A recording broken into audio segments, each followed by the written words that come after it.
Shalom. Thanks for joining me. I'm going to be now finishing up Matthew chapter 2. We're going to start in verse 19. Here we go.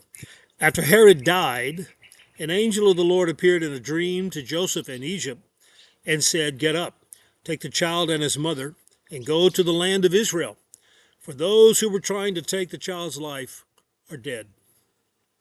So he got up, took the child and his mother, and went to the land of Israel.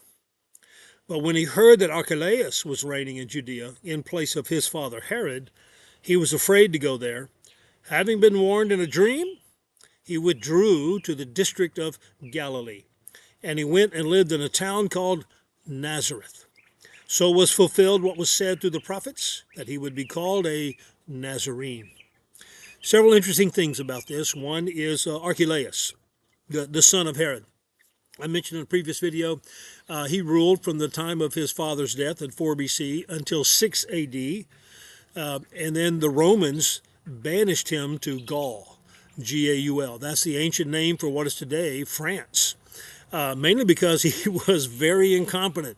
So they just shipped him off, and in his place, his son Herod, a third Herod, began to rule and reign. And this is the Herod that you hear about in the lifetime of Jesus.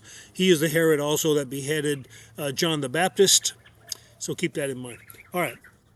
So this Archelaus rules now after Herod died. The angel comes to Joseph and tells him, you need to leave Egypt now. Just as a fulfillment of that prophecy that I quoted earlier, Hosea chapter 11, verse 1, that out of Egypt I have called my son. So just like the first exodus from Egypt, now we have a second exodus from Egypt. It's Joseph taking Jesus, the child, not an infant now, the child, back. And they skipped over going to Jerusalem. They just went straight up to Nazareth, which Matthew leaves out, but Luke adds in his gospel account of the infancy of Jesus, the birth and infancy of Jesus, that both Joseph and Mary are from Nazareth. So they went back to their hometown. Also interesting that it was a dream that warned them not to go to Jerusalem, so they didn't. It's also significant that it states that Jesus, that him living and being from Nazareth would fulfill prophecies, plural, that he would be called a Nazarene. Now it is interesting, there is no one prophecy that says he will be a Nazarene, but it does call the Messiah in Hebrew, in several passages, that he is called a Nazar, an N-A-Z-E-R, a Nazar. And that's the word for branch. So that's interesting, and that Nazareth is very closely related to the word Nazar. So Jesus coming from Nazareth would be referred to and thought of as the branch.